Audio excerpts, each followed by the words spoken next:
Hi everyone, good morning. My name is Naresh. Welcome to the course on engineering mechanics. Engineering mechanics is a great subject for mechanical engineers. Understanding this subject gives us a deeper knowledge about the physics. Maybe that's why it is a common subject for the first year students.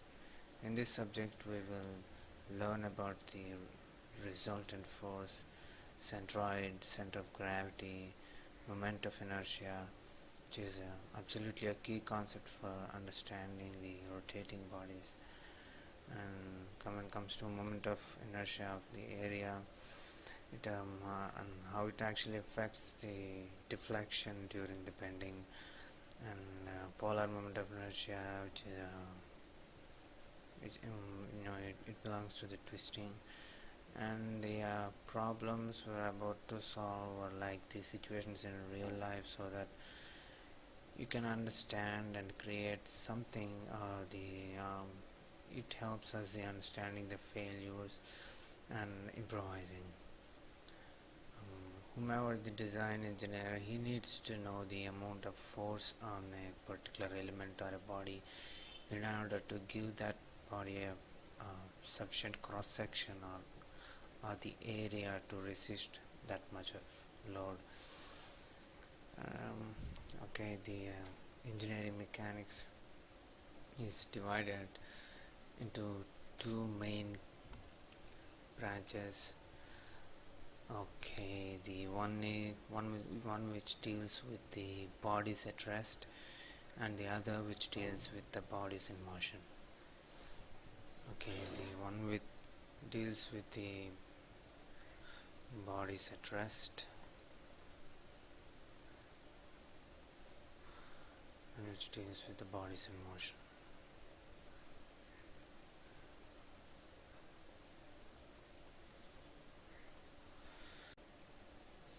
Okay, the kinematics. Sometimes you might want to transmit motion, force, but you know they not only if is let us say there are two bodies connected in such a way like this, and you want to transmit motion from this body to this body, but the if you really want to transmit motion and force, it does not depend not only on the amount of force that you are going to apply, but also on the geometry.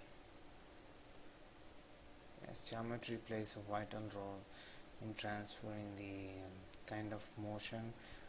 If you want to convert motion, if you want to transmit motion, the geometry plays a vital role. And you will learn about these concepts in the kinematics of machinery, which is an extension to the engineering mechanics. If you are a mechanical engineer, you're going to have this subject in second year. We'll talk a little bit about the units that we're going to use in engineering mechanics. So for this course, we're going to use International System of Units, or the SI units.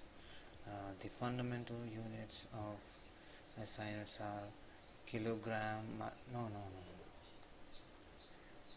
length, sorry guys, it's length, sorry, meter, it is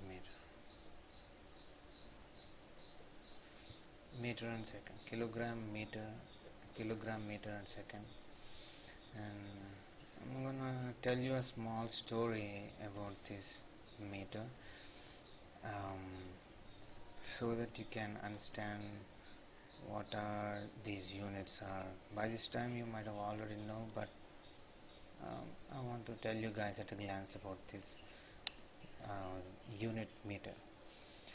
The exact definition was told in 1983 using the speed of light, but in the earlier stages they used a pendulum. This is Bob, and if a pendulum making oscillations, and it takes 1 second for one oscillation. If you measure this distance, it would be 1 meter. That is how they standardize this dimension meter. But later on, they know that the gravity changes over distance, changes with distance. So if I have a different value, if I use this experiment in somewhere else, the g value varies from somewhere. Suppose if the standard value is 9.8, it may be 9.81 right here, or 9.82, something that is not exactly the same. It changes over distance, so the unit dimension 1 meter cannot be achieved again and again. So they changed this and go for the another reference, and so they wanted to do this by calculating the distance between North Pole and somewhere in Paris, I guess. So they calculated this distance and divided this distance by 10 million, so that it will give a length of 1 meter. But this was also later on avoided due to some reasons or errors, and later on they used the platinum iridium bar, and after that is krypton 86 atoms radiation, and finally they all came to a conclusion that a light travels in vacuum. The speed of light in vacuum is constant and are invariable. So the distance traveled by light in vacuum in 299,792,458 of a second in vacuum. The distance traveled by light in this much of a second is 1 meter.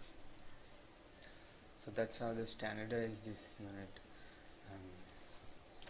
And the next thing we're going to talk is about the force. I know most of you are familiar with this because we experience it, we give this force. So it's not a different concept, it's a familiar concept, we know to every one of us. And the next one is the system of forces, coplanar forces, collinear forces. Okay, I'm gonna talk about this first one, coplanar forces. Coplanar forces are the one which lies in the same plane. If you see the 4 people here are pulling a rock, here all of these forces lie in the same plane. They're not in this way or this way, but they all lie in a plane, same plane. We can call this as coplanar forces.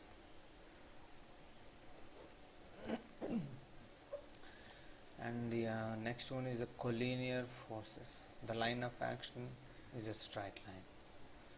Okay, this is the collinear forces. The force direction of the forces may be different, but they lie in the same straight line. These are called collinear forces. Collinear forces. And the concurrent forces have same origin or destination. Let's say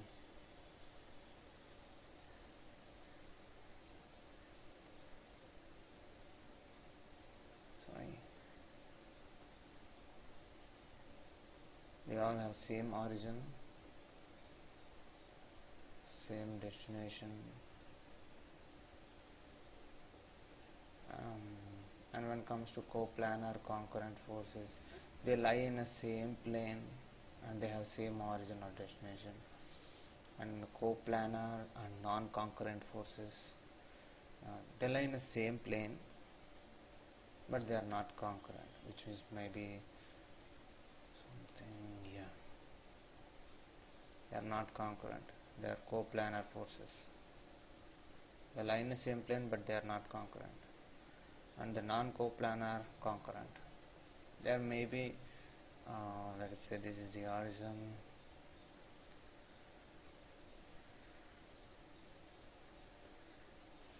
they are not in the same plane. This one is in different plane, this one is in different plane, this one is in different plane, but they have same horizon or destination. Non-coplanar, non-concurrent forces, they are not in the same plane and they don't have a same origin or destination. So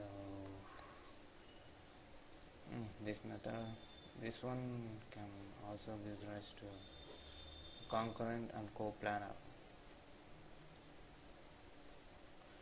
This one is coplanar and concurrent as well.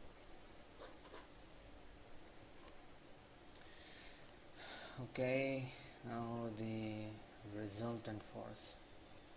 Sorry for that. Okay, the resultant. What is resultant first of all? Okay, I'm going to talk about this here. Let us say there is a body and it rests on a plane. I am applying 10 newtons of force in this direction and 5 newtons of force in some other person is applying 5 newtons of force in this direction. The resultant is 5 newtons and it is in the direction of right.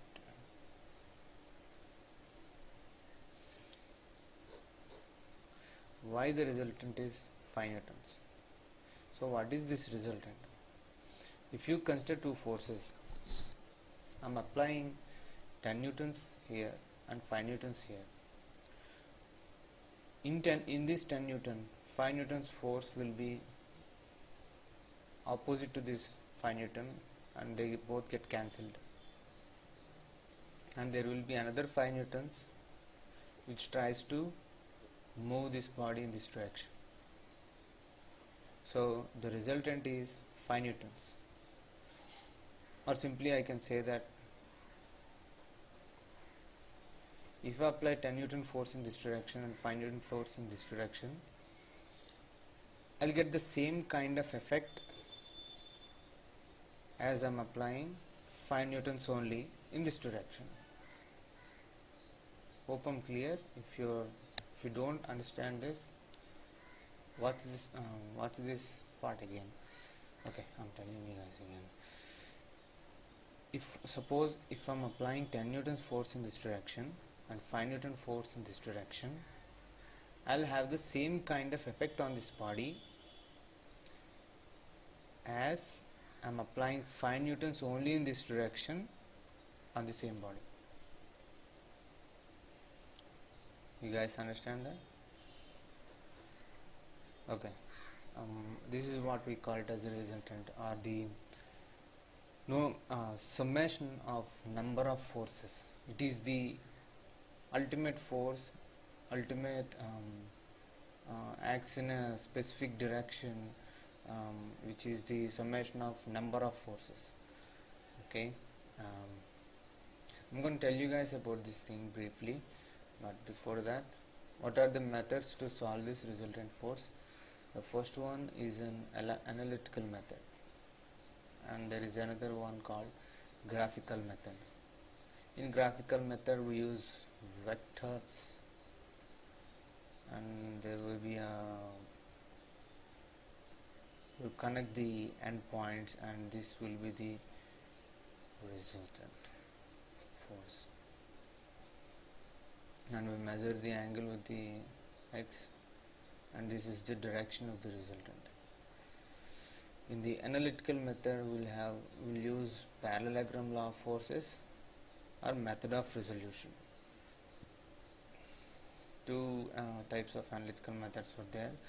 Parallelogram law of vectors, law of forces is for the whenever there are two forces acting,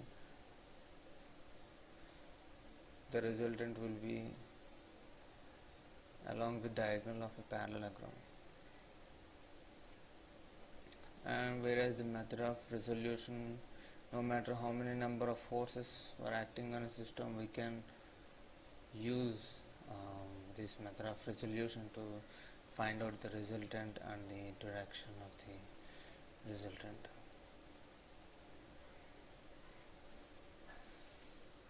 And in the graphical method, we use vector diagrams to find out the resultant and its direction. Okay.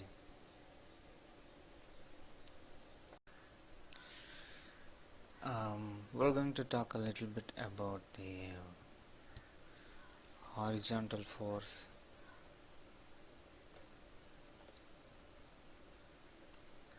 vertical force, and inclined force.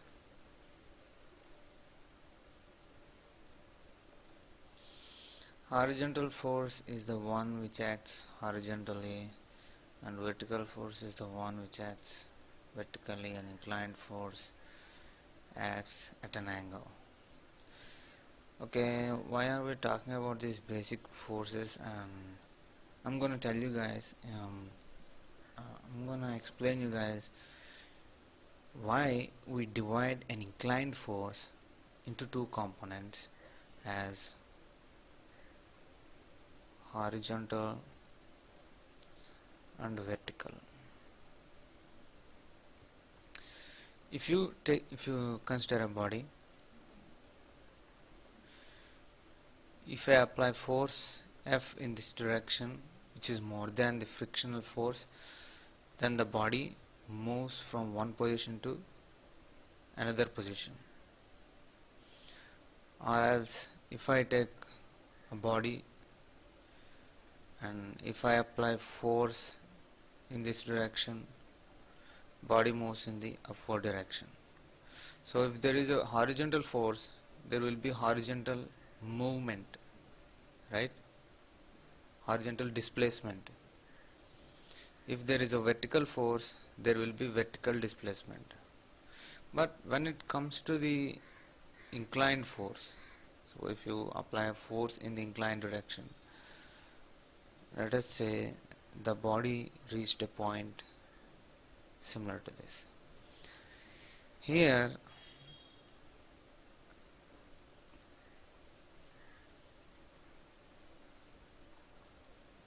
there is both vertical displacement and horizontal displacement as well, right? So that's why we divide an inclined force into two components. Say this is an inclined force, then we divide it into horizontal and vertical components.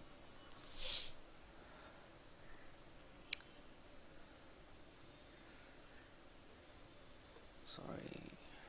Okay. Now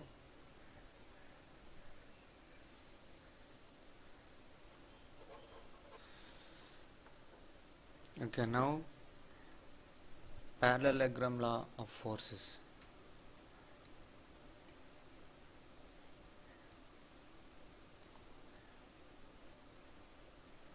Parallelogram law of forces. Okay, what is this parallelogram law? If there are two forces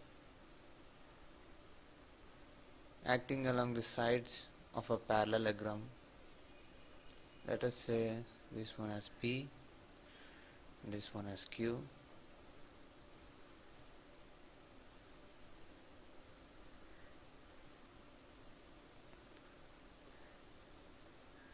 Let us say this is a parallelogram.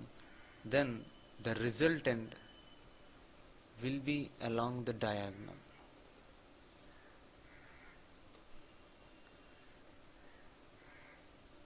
So this is also Q, this is also P.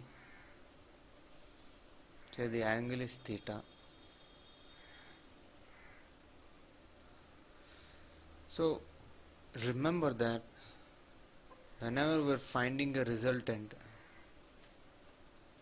the basic equation of resultant is root of summation of horizontal forces square plus summation of vertical forces square. This is the basic equation for the resultant, and to find the direction of the resultant we use this formula, tan theta equal to summation of vertical forces by summation of horizontal forces.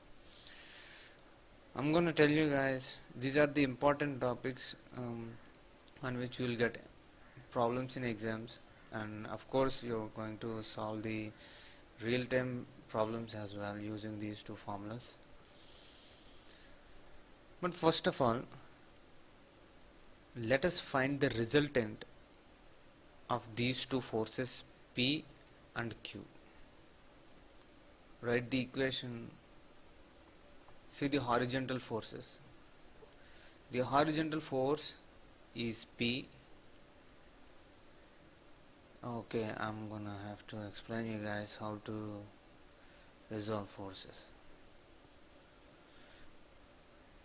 Consider an example. There are a number of forces acting on a certain body, and you are required to solve this problem and to find the resultant. Whenever there are number of forces acting on a body, still the body ultimately moves in one direction with a resultant force. I've already told you guys with the example of a body is at rest, a 10 Newton force is applying in this direction and 5 Newton force is applying in this direction. So whenever you are given more than one force, you have to find the resultant.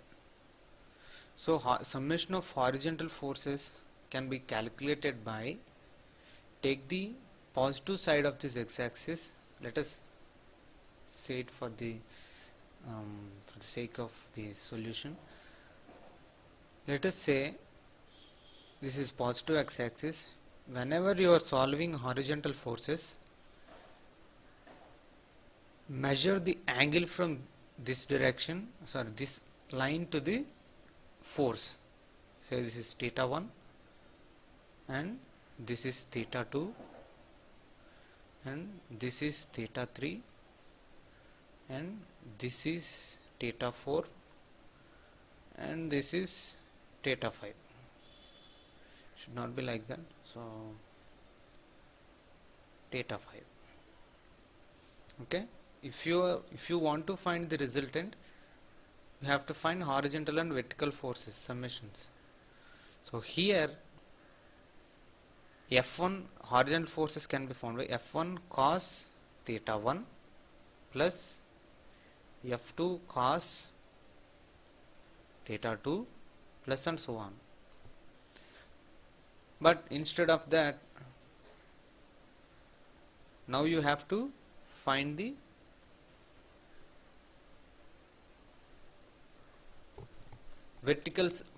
summation of vertical forces. Let us write the diagram again. Let me draw the diagram again.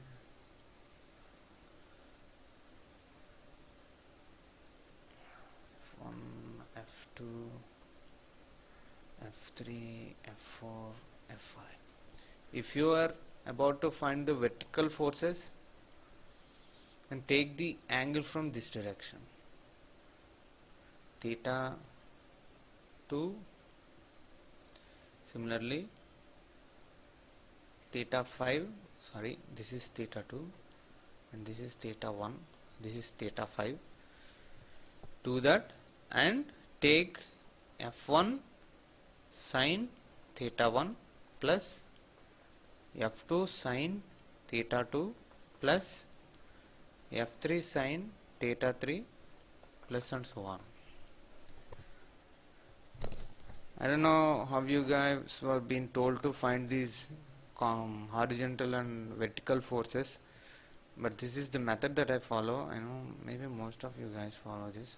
Okay, whatever, but remember this concept. This is a important one. Okay, I'm gonna erase this and we'll go to solve the parallelogram of forces.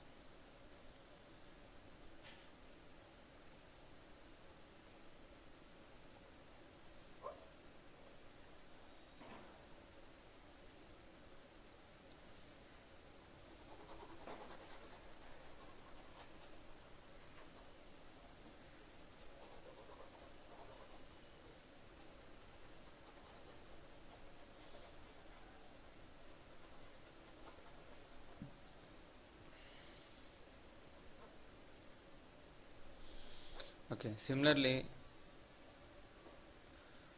this is P and this is Q and the angle is theta. So the summation of horizontal forces will be, it is acting along the x-axis, so P cos 0 plus Q cos theta. These two are the only forces. Okay, so now for the vertical forces we have to measure the angle from this direction. If this the total angle is 180, so P sin 180 and plus Q sin, don't worry about the minus and plus, just add them all. If the one of the, let us say the sine all silver teacups, so in the first quadrant all of them will be positive, so in such a way that you will get the answer in addition and minus. Okay, Q sine 180 minus theta. Okay, cos 0 is 1, so P plus Q cos theta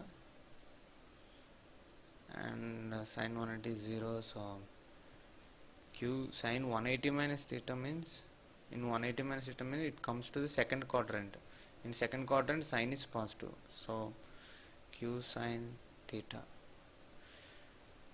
If you want to find the resultant, I've already told you guys about this summation of horizontal forces, which is P plus Q cos theta square plus Q sin theta square. Expand this, P square plus Q square cos square theta plus 2PQ cos theta plus Q square sin square theta. If we take out Q square common, cos square theta plus sin square theta will come, which means its value is 1, so Q square will be there. So the value will be, resultant will be P square plus Q square plus 2PQ cos theta. This is the resultant, and if you want to find out the angle tan theta, summation of vertical forces is Q sin theta by P plus Q cos theta. So most of my students ask me what is value of theta. It is the angle made with the x-axis. Okay, so if there are a number of forces acting, if you get a value of F3, F4 and you get a angle theta, then it is maybe the angle made, may not maybe, I'm sure it is the resultant direction theta with the x-axis. Look closely, sometimes you will get tan theta may be negative, so the direction. Sorry guys, in the last video mentioned the angle made by Q force is as theta, and this one also has the tan theta. Both of them were not same. Let us take this as alpha, okay, and alpha is the angle made by the resultant with the x-axis. Okay.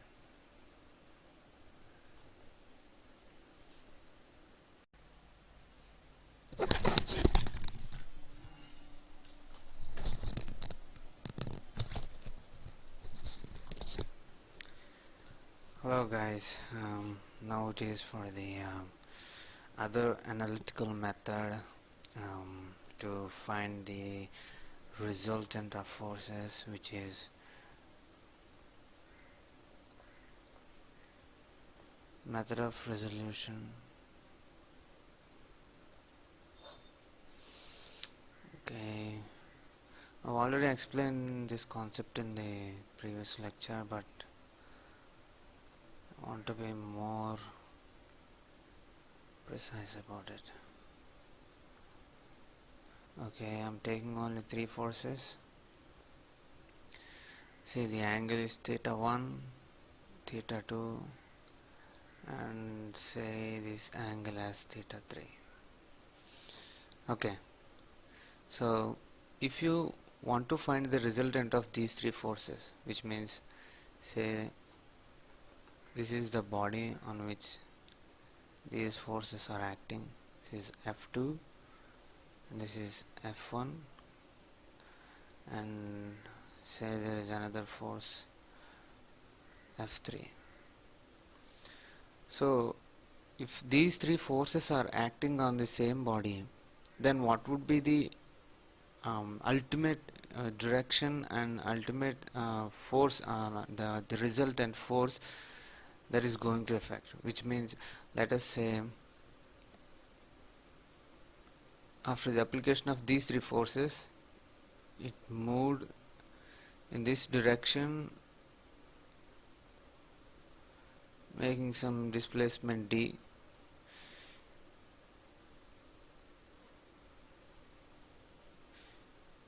What must be the force r that I should be applying so that it will make a displacement d? Either you apply these three forces or this single force, the result or output will be the same. Okay, that is what we're about to find. This is an idea, I think. Okay. So the summation of horizontal forces is given by, I already told you guys, you have to use cosine for the horizontal forces plus F2 cosine theta 2 plus F3 cosine theta 3. Similarly, while resolving the vertical force, resolving for the vertical force, the angles will be different. So this is the first force F1, and the angle would be theta 1, and this angle would be theta 2, and the third one would be theta 3. You should not take in this direction, this is a wrong one. Okay, take in the clockwise direction, and for the horizontal forces in the anti-clockwise direction. Okay, don't forget that, it's a very important one. So for the resolving of horizontal vertical forces, F1 sine theta 1, F2 sine theta 2, F3 sine theta 3. Whatever the magnitudes or directions given to you, simply substitute them and you will get values. Take the resultant. We know that this is the basic equation for them. Okay, you will get some magnitude, and in order to find the direction, tan theta, summation of vertical forces by summation of horizontal forces. You will get the theta value, tan inverse of something. Okay, then if you are told to represent it graphically, take the theta value, take the r value. If it is a negative direction, the theta should be made with the x-axis. Okay,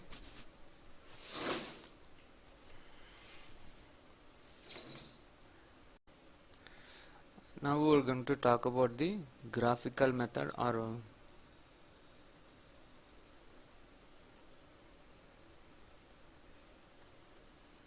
graphical method using vector diagrams. You know what a vector is? You should be. Okay, so using vector diagrams, previously we solved a problem for the using the parallelogram law of vectors. We consider the one with the horizontal as P and this one as Q. So we came to a conclusion that the diagonal will be the resultant of these two forces, right? While Q is making an angle theta and the resultant making an angle alpha. But if you want to solve it using graphical method, then first take the force P,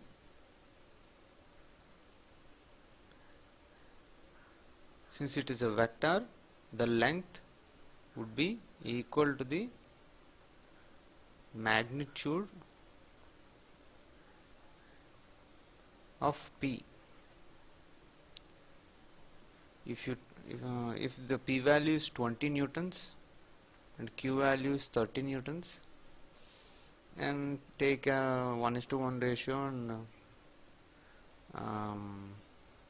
the distance would be say 20 centimeters or 20 millimeters, and then take an angle alpha, sorry for that, take the angle theta.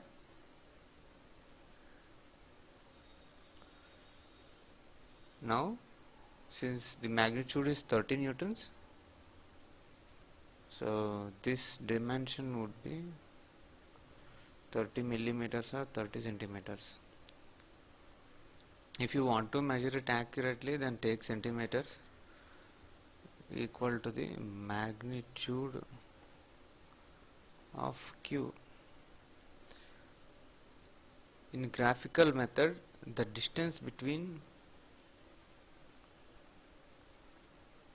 these two would be the resultant. Okay, if you observe, both of them making an angle alpha, and they have the same direction and should have same magnitude. Okay, whether you solve it by using graphical method or vector resolution of forces method or whatever, the value magnitude should be since we use the alpha, tan alpha equal to summation V by summation H, right?